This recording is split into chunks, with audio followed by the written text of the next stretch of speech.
everyone. I'm your host, Miles. Thanks for tuning in at X-Rays, where knowledge meets inspiration in the intricate dance of industry evolution. If you've ever looked at your investment portfolio and thought, okay, stocks are great, tech has been exciting, crypto has had its roller coaster moments, but what's the next smart move?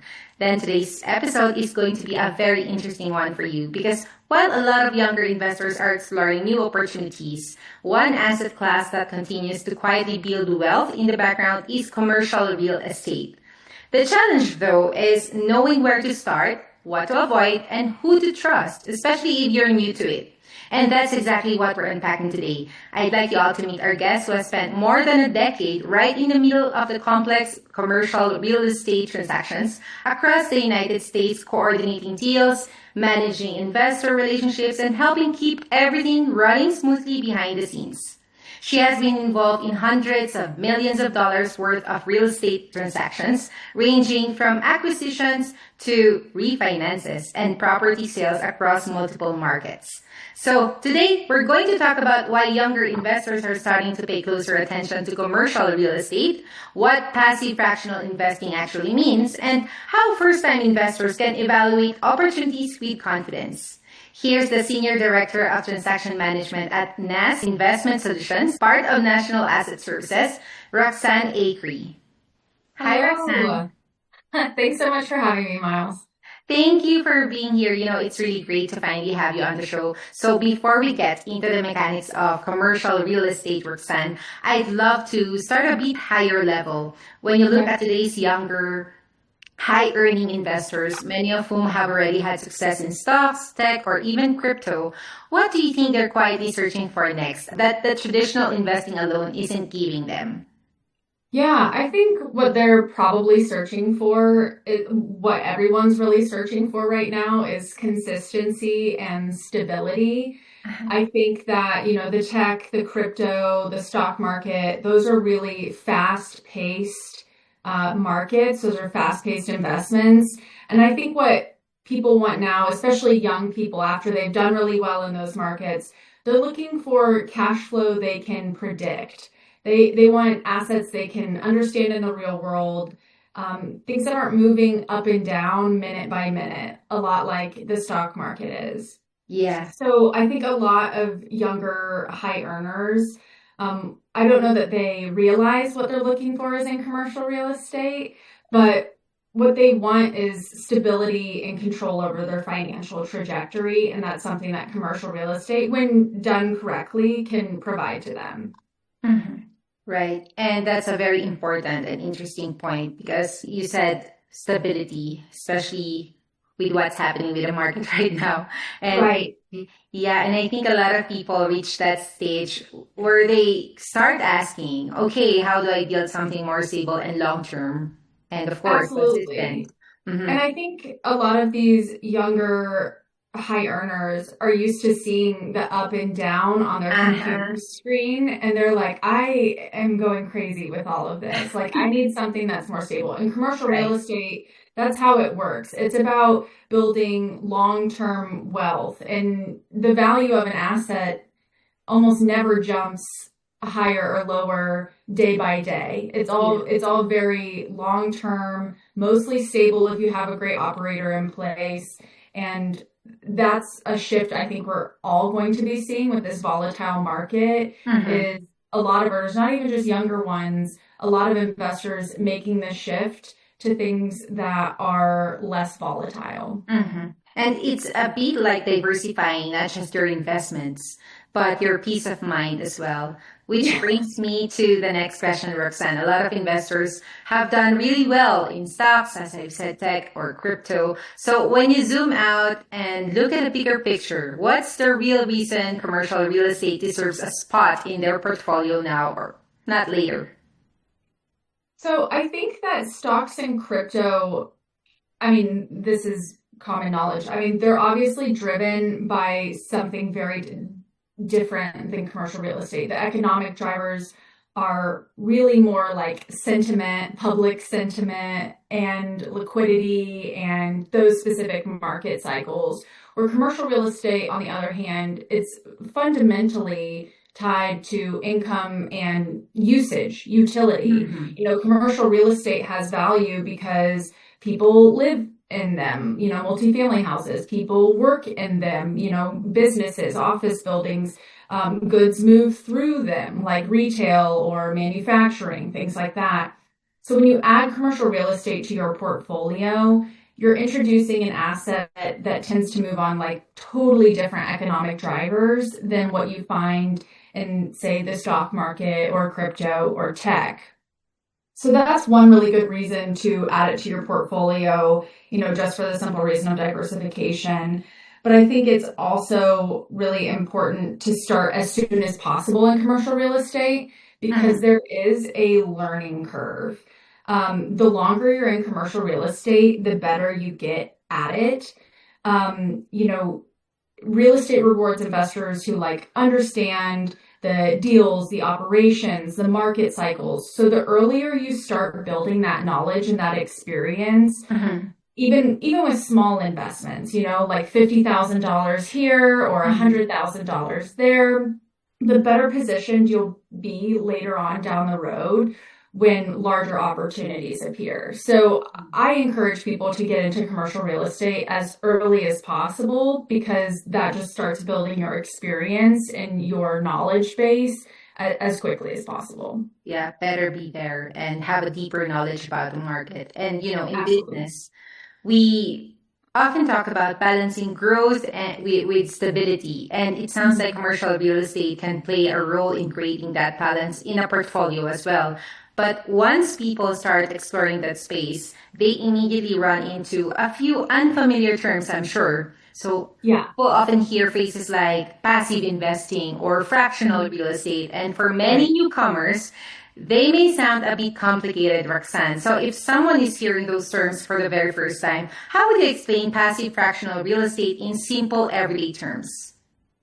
So passive investing means, I mean, it's pretty simple in that it's like kind of hands off. You're a very passive investor as opposed to being an active investor where you're having to actively manage the property or manage the investment. You need to be doing something daily or weekly to make sure that your investment is performing properly. But passive investing is really, I mean, I like to tell people if you like to sit back and receive a check every month Yeah. or watch the direct deposit hit your account every month, then you want to be a passive investor. You don't Mm-hmm. want to be talking to tenants. You don't want to be talking to property managers. You want to be a passive investor.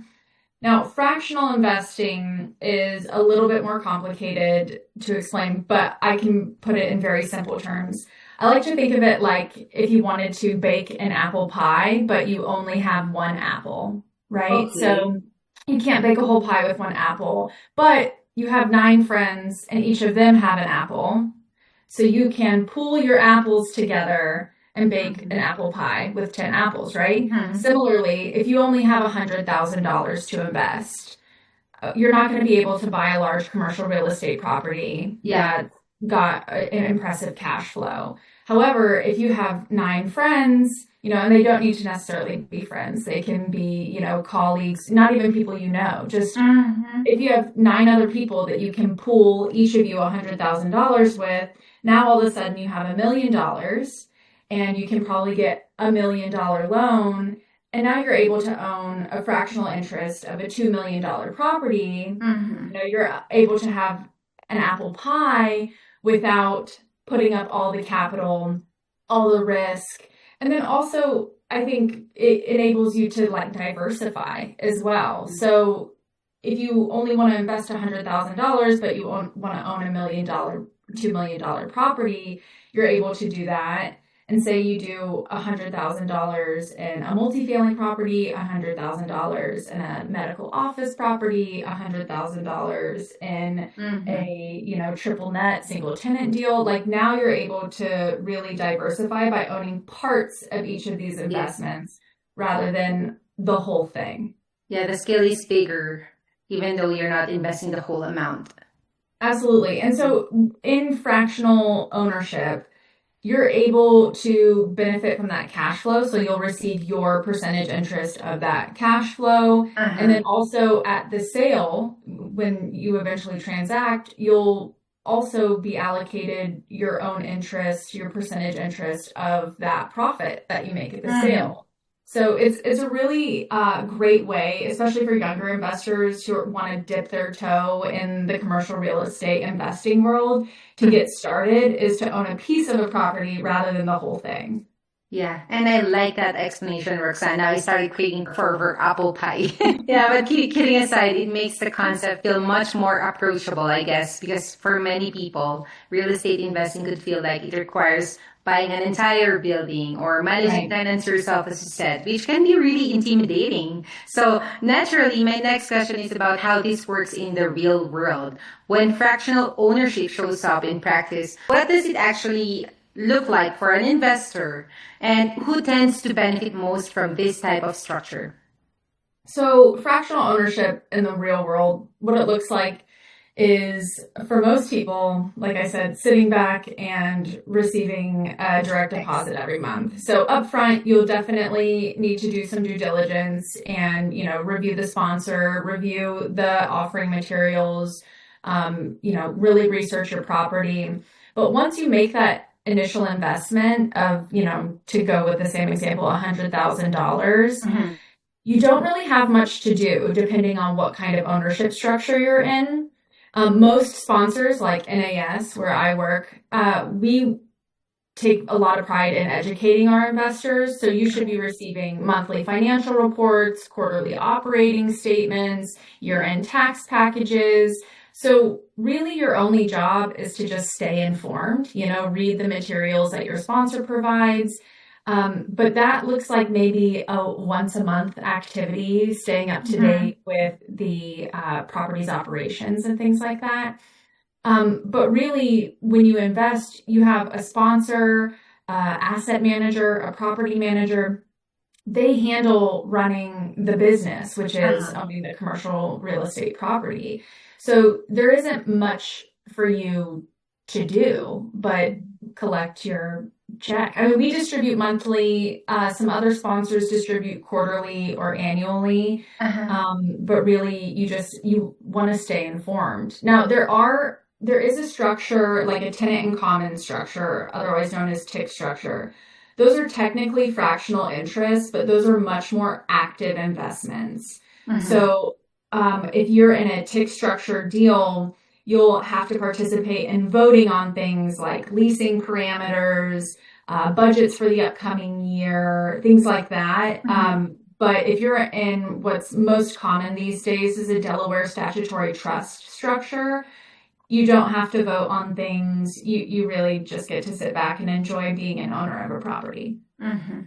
Really interesting. And that's a great way to look at it. It almost opens the doors for people who want exposure to real estate, but without needing to become full-time property managers overnight.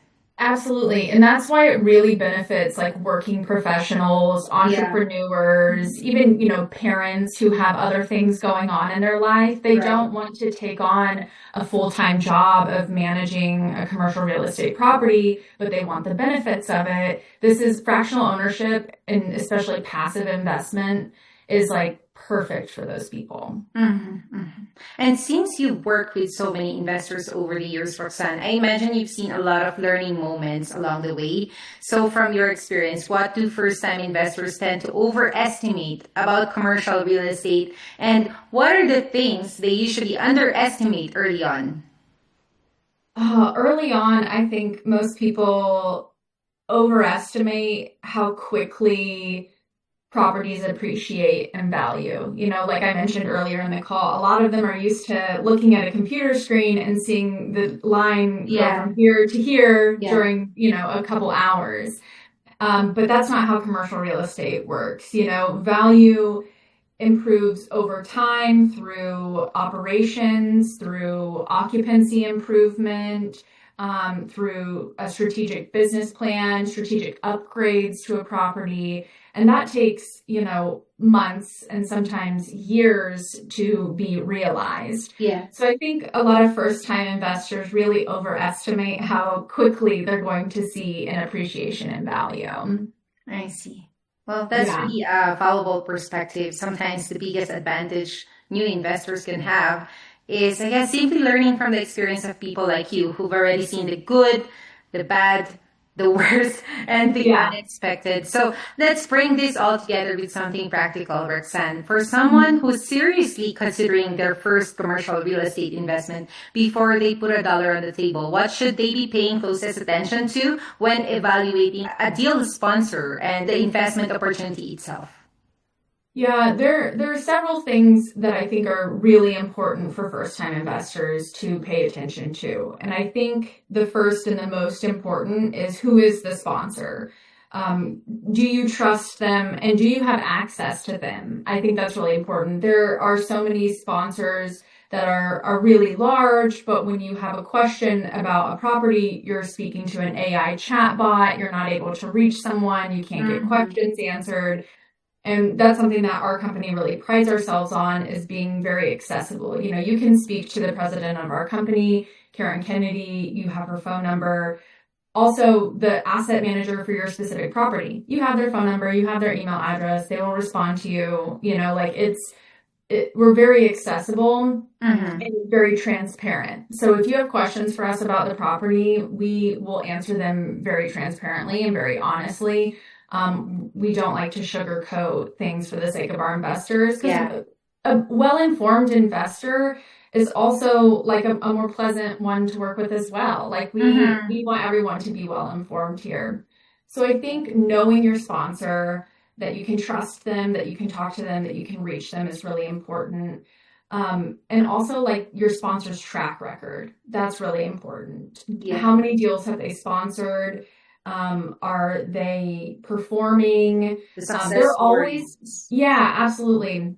And there will always be variations from like projections. You know, projections for an investment are really just like best guesses. So there will always be some variations, but you want to make sure that your sponsor's track record has stayed on that, you know, upward trajectory. Mm-hmm. I think what you also want to pay close attention to is your sponsor's incentives being aligned with that of your own.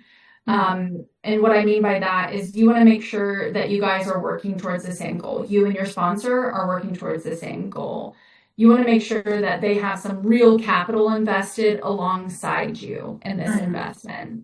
Yeah. So, for example, at NAS, our president and owner, Karen Kennedy, personally invests her own equity in every single deal that we do. And that way we know that our companies, you know, our objectives are aligned with that of the investors. Mm-hmm. And I think that's a really simple and easy way that every sponsor could make sure that they are in alignment with their Yeah. investors. The proof. Something else, one more thing. I think that there needs to be clarity of a business plan when you purchase a property. If Mm-hmm. you're going to invest in a property, you want to know that your sponsor can easily explain why the property was chosen, what the plan for improvements will be. Is this a value add deal? When will the value be added? When will we be making improvements, and why? How will value be created? And even what like risks exist. You want a sponsor who's realistic about what Mm-hmm. risks exist in their investments. So I think if those pieces are all together, if you know, can know and trust your and access your sponsor, if their incentives are aligned with your own and objectives are aligned with your own, and then if they have a really clear business plan, I think that's when investors can feel really good about moving forward with that sponsor. Mm-hmm. And I'm sure everyone would appreciate those key pointers and your practical advice, Roxanne, because at the end of the day, aside from the property, investing is also about the team, the structure, and the strategy behind it. I mean, I love the clarity that you mentioned. So thank you, Roxanne, for joining us today and for sharing your experience with us, from explaining how fractional real estate works to helping new investors understand what to look for in a deal and a sponsor. And I'm sure our audience picked up some valuable insights today. So thank you so much. Yeah, absolutely. Thank you for having me. Thanks, Roxanne. For those of you watching or listening to our podcast who would like to learn more about commercial real estate investing or passive fractional ownership opportunities, you can explore more about this at nasinvestmentsolutions.com or simply look for the links below. Thanks everyone for staying with us. Subscribe to xrays.com and follow us on Spotify and Amazon Music so you never miss an episode. This has been your host, Miles. Stay focused, driven, and inspired with X-Rays.